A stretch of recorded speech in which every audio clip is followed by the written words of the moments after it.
Would a felon by any other name be as criminal? I'm Danielle Metz. I'm Robert Vaughn. And this is the Danielle Metz Show. Quote, language makes thought possible. When the words disappear, so does our ability to think about the ideas that the words represent.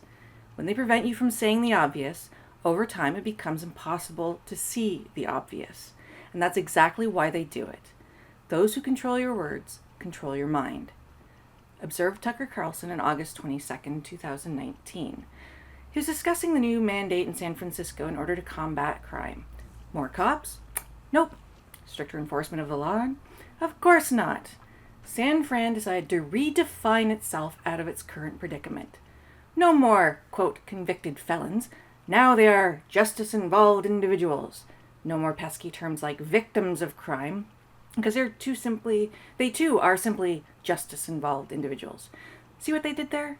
Criminals and their victims are on the same moral plane. There is no difference since they are both involved in the same justice system. Illegal aliens become undocumented immigrants and are now undocumented Americans. The term they has been adopted by the Merriam-Webster Dictionary, your source for accurate definitions since 1828, as a definition for non-binary gender identity. Step by step, the left is redefining not only the discourse of society, but the very way we think. They, both in the binary plural and non-binary singular term, are training us to second-guess ourselves, to deny reality in favor of what is politically correct. We on the right have ceded the field because we are logical. A is A, and we don't understand why anyone would see A as X. The left sees unicorns. Change the language and change reality. Robert, how do we fight back? And not just fight back, but fight back effectively, since it seems we've lost the cultural war. That's a good question. I don't know that we could do anything more than we're doing now, which is bringing it to light, trying to make sure that people understand the origin of some words. In some case, ridicule the absurdity of it. That's always effective, I thought.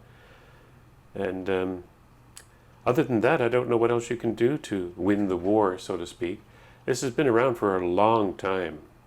A long time. So, I mean, decades, if not forever. Yeah, they've been redefine eroding your enemies, you rename them. It's almost going back to, I don't know, biblical times, where you could think when you imbue your enemy with characteristics, you call them something else. I mean, the very word barbarian, or vandalize, the Vandals, right? Yep. All of a sudden a word takes on a context that it wasn't originally intended for political purposes. I've seen it before with when I was a school trustee. I was complaining about the number of PA days that teachers had, professional advancement days, I think it was the acronym for. And they go, oh no, we don't have PA days. We don't have that anymore. It's PD days now, professional development days.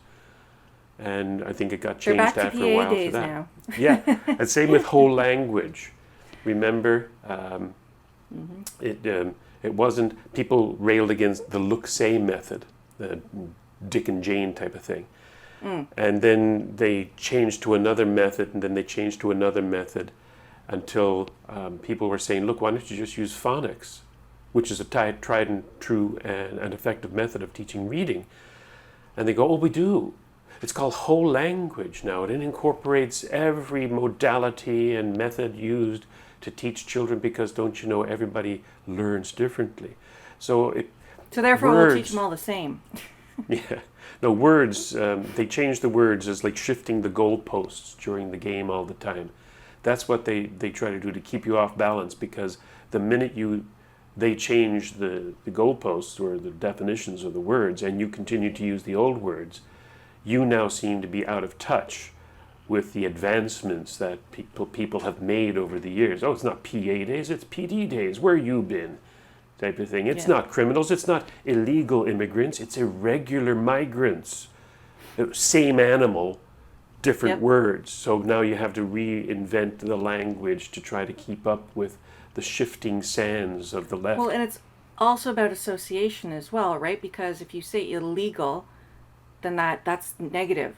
But if you say irregular, Well, that's a little bit more pleasant, or undocumented. Yeah, sure, fixed with a bit of more fiber, pleasant. yeah. You massage the language and the definitions so it becomes more palatable to the masses, because you don't think about it in stark terms anymore. You think about it kind of as a mellow gray area where it's not really good and it's not really bad, and they're just getting rid of the distinctions between the two.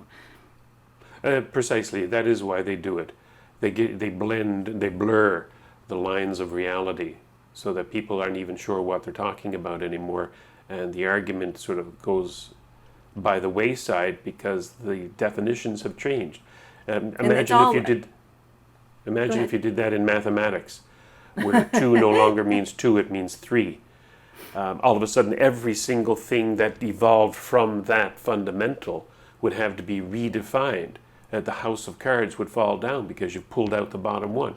That's what they're doing with language, is that they redefine them, key words, and all of a sudden you have to, it's like taking that card out of a house of cards. It all collapses. And then you have to start again using the new definitions. That's what they're hoping for. So to answer your question at the beginning, we have to maintain the proper definitions of words in this war of words, this battle. For example, liberal was actually a good word back in the day, 100 years ago.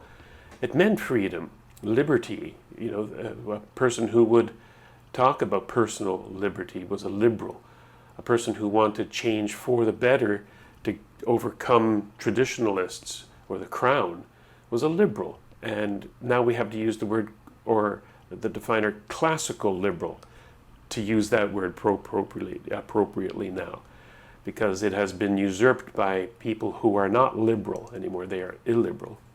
Just as an example. The invention, or the mandatory use of qualifiers for terms that used to mean what they actually meant. Yeah. And like progress. Progress was a good thing. Now progressives, they are the ones that are destroying our culture and our society. And it's not progress at all. It's going backwards. It's taking us back to tribal times. It's destroying the language. It's destroying our bonds as human beings, our freedom. That's not progress. But that's it. Black is white, up is down. And that's what they're doing. They're dismantling our ability to think by completely destroying the foundation of what thought is based on, which is words and concepts. Yeah, I'm not surprised to see this coming out of San Francisco, which of course is ground zero for most of the liberal, there I go again, yes. Liberal nonsense that we hear about. Well, they say that as California goes, so goes the country. And given where California is going, I think I like the Cal exit that they've been supporting in the rest of the country. Let them go be their own country.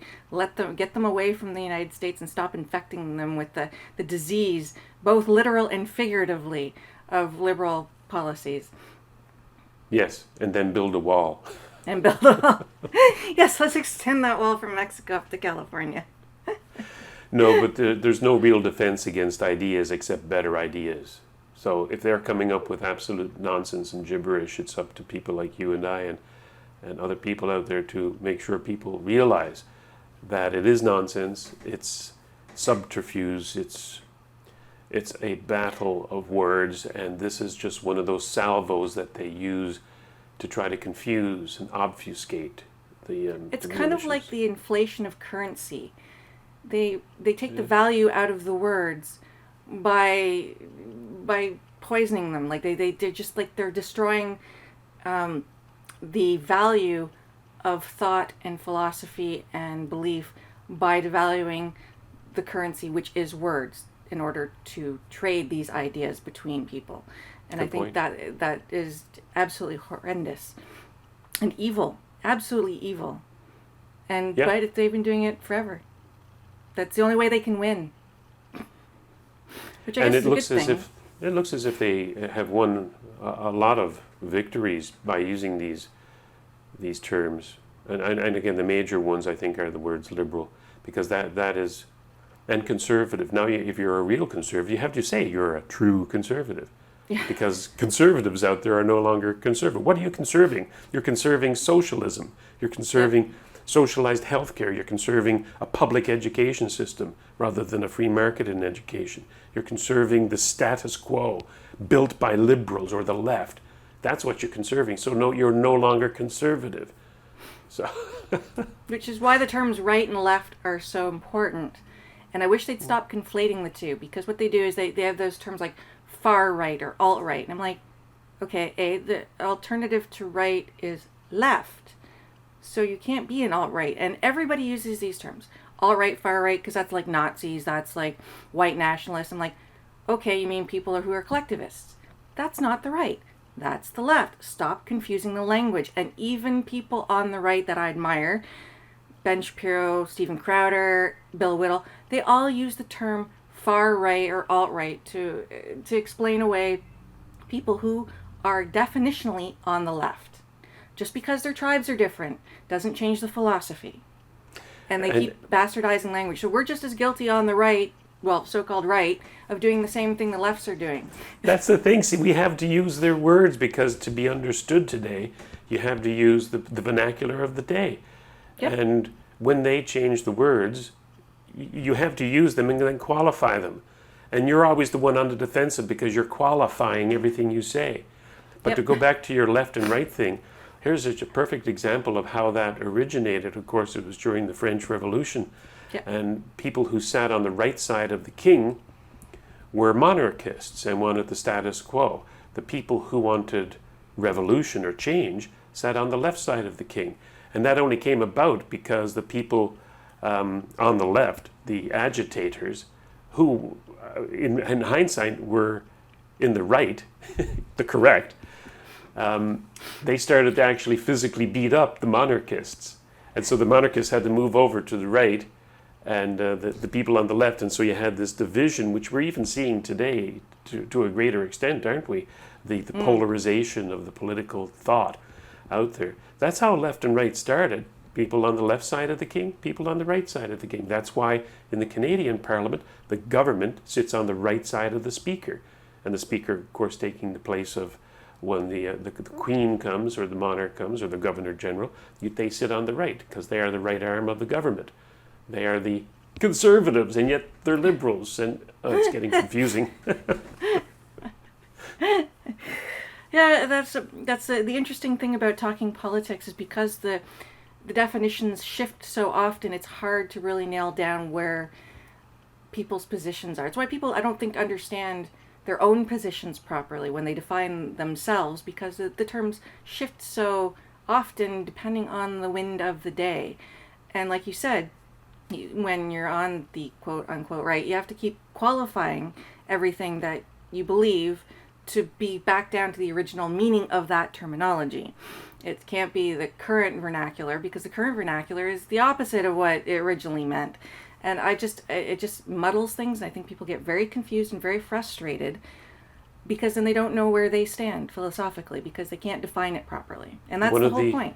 One of the best books you could ever have on your shelf is a dictionary, and not necessarily the more modern dictionaries. I used to have an old Funk and Wagnalls, a 2-volume set that I really liked, because it came from 1952, I think it was. And even though definitions do change and new words are created, and that's fine, because that's how a language should be, is to evolve and change, but you never throw out the past. Etymology is one of the greatest, the written word, written etymologies are one of the greatest things you can have for knowledge.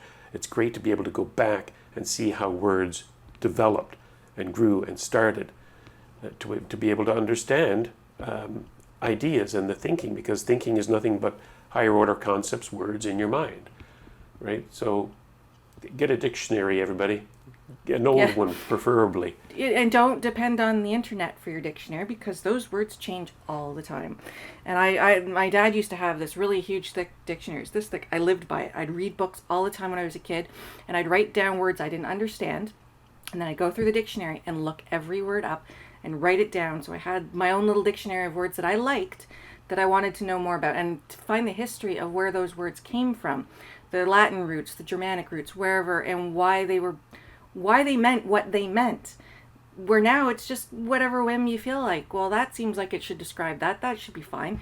No, that's not there's root causes for why these words mean what they mean. And we're just discarding that. And we're discarding our ability to comprehend reality along with it's like the baby with the bathwater. Yes. I think your father had the OED, didn't he? It was a big blue one, right? Yeah, the big blue one, you know. Yeah, with the, I think that was the Oxford. maps and everything in it and the flags and all. That was the greatest dictionary I've ever seen in my entire life. I love that thing. Yeah, I mean, forget things like dictionary.com. Now, like, go back to Oxford, Funkin' Wagnalls, Webster's, Yep.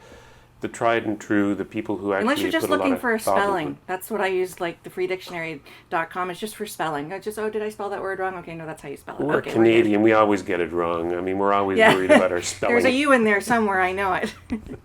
Yeah, if in doubt, put a U in there. Well, I guess I'm going to use this time to spell goodbye, and we'll talk again soon. Cheers. Technical failures, eh? Okay, bye. If you've enjoyed this presentation, visit justrightmedia.org for more programming that's not right-wing, it's just right.